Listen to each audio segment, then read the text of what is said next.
Ladies and gentlemen, RSS ಮತ್ತು BJP ವಿರುದ್ಧ ಮಲ್ಲಿಕಾರ್ಜುನ ಖರ್ಗೆ ಮತ್ತೊಮ್ಮೆ ವಿವಾದಾತ್ಮಕ ಹೇಳಿಕೆ ಕೊಟ್ಟಿದ್ದಾರೆ. ವಿಶೇಷ ಅಂದ್ರೆ ಖರ್ಗೆ ಅವರ ಮಾತಿಗೆ ಅವರ ಪುತ್ರ ಪ್ರಿಯಾಂಕ್ ಖರ್ಗೆ ಕೂಡ ಸಹಮತ ವ್ಯಕ್ತಪಡಿಸಿದ್ದಾರೆ. ಇದು ಆರ್ಎಸ್ಎಸ್ ಮತ್ತು ಬಿಜೆಪಿಗೆ ಆಕ್ರೋಶ ಹುಟ್ಟುವಂತೆ ಮಾಡಿದೆ.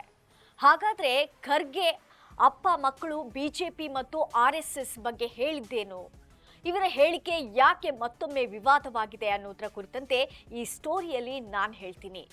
ಎಸ್ ವೀಕ್ಷಕರೇ, ನೆಲ ಜಲ ಭಾಷೆಗಾಗಿ ಪ್ರಾಮಾಣಿಕ ಪತ್ರಿಕೋದ್ಯಮ. ನೀವು ನೋಡ್ತಾ ಇದ್ದೀರಾ ಫೋಕಸ್ ಟಿವಿ. ನಾನು ರೂಪಲತಾ.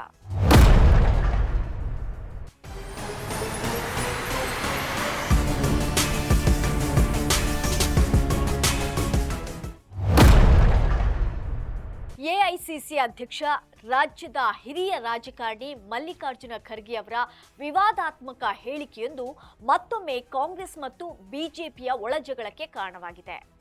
ನಿನ್ನೆ ಅಸ್ಸಾಂ ಚುನಾವಣೆ ಪ್ರಚಾರದಲ್ಲಿ ಭಾಗವಹಿಸಿದ್ದಂಥ ಖರ್ಗೆ ಜಾತೀಯತೆ, ಸಾಮಾಜಿಕ ಅಸಮಾನತೆ ಕುರಿತಂತೆ ವಿಪಕ್ಷ ಬಿಜೆಪಿಯ ಮೇಲೆ ವಾಗ್ದಾಳಿ ನಡೆಸಿದ್ರು. ಇದೇ ವೇಳೆ ವಿವಾದಾತ್ಮಕ ಹೇಳಿಕೆಯೊಂದನ್ನ ನೀಡಿಬಿಟ್ರು.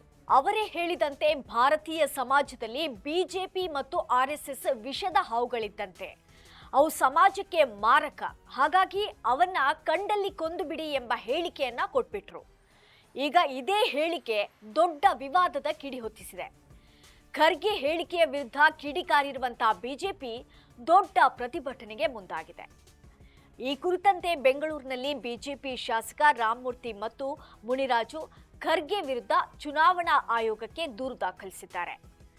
ರಾಜ್ಯದಲ್ಲಿ ಅಸ್ತಿತ್ವಕ್ಕೆ ಬಂದಿರುವಂತಹ ದ್ವೇಷ ಭಾಷಣ ಕಾಯ್ದೆಯ ಅಡಿಯಲ್ಲಿ ಖರ್ಗೆ ಅವರನ್ನ ಬಂಧಿಸುವಂತೆ ಅವರು ಆಗ್ರಹಿಸಿದ್ದಾರೆ. ಖರ್ಗೆ ಹೇಳಿಕೆ ಬಿಜೆಪಿ ಮತ್ತು ಆರ್ಎಸ್ಎಸ್ ಮೇಲೆ ದೊಡ್ಡ ಆರೋಪವಾಗಿದ್ದು, ಮಲ್ಲಿಕಾರ್ಜುನ ಖರ್ಗೆ ಸಮಾಜದಲ್ಲಿ ವಿಷ ಬಿತ್ತುವಂತ ಕೆಲಸ ಮಾಡ್ತಿದ್ದಾರೆ ಎಂದು ದೂರಿನಲ್ಲಿ ಆರೋಪಿಸಲಾಗಿದೆ. ಈ ಕುರಿತಂತೆ ಪ್ರತಿಪಕ್ಷದ ನಾಯಕ ಆರ್ ಅಶೋಕ್, ಬಿವೈ ವಿಜಯೇಂದ್ರ, ಸುನಿಲ್ ಕುಮಾರ್, ಅರವಿಂದ ಲಿಂಬಾವಳಿ ಸೇರಿದಂತೆ ಬಹುತೇಕರು ತಮ್ಮ ಆಕ್ರೋಶವನ್ನ ವ್ಯಕ್ತಪಡಿಸಿದ್ದಾರೆ. ಖರ್ಗೆ ಹೇಳಿಕೆಯನ್ನ ಖಂಡಿಸಿ ಅವರ ವಿರುದ್ಧ ಟೀಕಾ ಪ್ರಹಾರವನ್ನೇ ನಡೆಸಿದ್ದಾರೆ. ಇಡೀ ವಿವಾದಕ್ಕೆ ತುಪ್ಪ ಸುರಿಯುವಂತೆ ಮಲ್ಲಿಕಾರ್ಜುನ ಖರ್ಗೆ ಅವರ ಪುತ್ರರು ಆಗಿರುವಂತಹ ಪ್ರಿಯಾಂಕ್ ಖರ್ಗೆ ಕೂಡ ಈ ಬಗ್ಗೆ ಇವತ್ತು ಪ್ರತಿಕ್ರಿಯೆಯನ್ನ ಕೊಟ್ಟಿದ್ದಾರೆ. ಆರ್ಎಸ್ಎಸ್ ಮತ್ತು ಬಿಜೆಪಿಯವರ ನಂಬಿಕೆ ಸಮಾಜ ದ್ರೋಹಿಯಾಗಿದೆ. ಮನುಸ್ಮೃತಿಯೇ ಅವರ ಸಂವಿಧಾನ. ನಮಗೆ ನಮ್ಮ ಭಾರತದ ಸಂವಿಧಾನವೇ ಮುಖ್ಯ. ಮಹಿಳೆಯರಿಗೆ, ಆದಿವಾಸಿಗಳಿಗೆ, ಕೆಳಜಾತಿಗಳಿಗೆ ಆರ್ಎಸ್ಎಸ್ನವರು ಸಮಾನತೆ ಕೊಡೋದಿಲ್ಲ. ಸಂವಿಧಾನ ವಿರೋಧಿ ಧೋರಣೆ ಇರುವವರನ್ನ ಈ ಸಮಾಜದಿಂದಲೇ ಹೊರಗಟ್ಟಬೇಕಿದೆ ಎಂದು ಹೇಳುವ ಮೂಲಕ ವಿವಾದವನ್ನ ಮತ್ತಷ್ಟು ದೊಡ್ಡದು ಮಾಡಿದ್ದಾರೆ.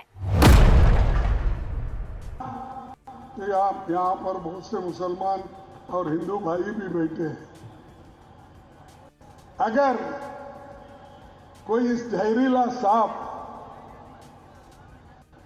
आपके सामने से गुजर रहा है और आप नमाज भी पढ़ रहे हैं, नमाज तोड़ के उस जहरीली सांप को मारना, ये कुरान में कहा है। और मैं यही कहूंगा, आपका नमाज तोड़ने तो परवाह नहीं, ये जहरीला सांप है आरएसएस और बीजेपी, इसको अगर आप नहीं मारेंगे आप। ಈಗ ಬಿಜೆಪಿ ನಾಯಕರು ಪ್ರಿಯಾಂಕ್ ಖರ್ಗೆ ವಿರುದ್ಧ ಕೂಡ ದೂರು ಕೊಡಲು ಸನ್ನದ್ಧರಾಗಿದ್ದಾರೆ.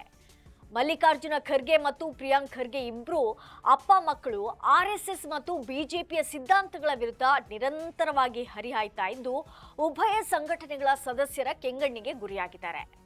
ಇದಾಗಿತ್ತು ಇವತ್ತಿನ ಅಪ್ಡೇಟ್ಸ್. ಮುಂದಿನ ಮತ್ತೊಂದು ವಿಷಯದೊಂದಿಗೆ ನಾನು ನಿಮ್ಮನ್ನ ಭೇಟಿ ಮಾಡ್ತೀನಿ.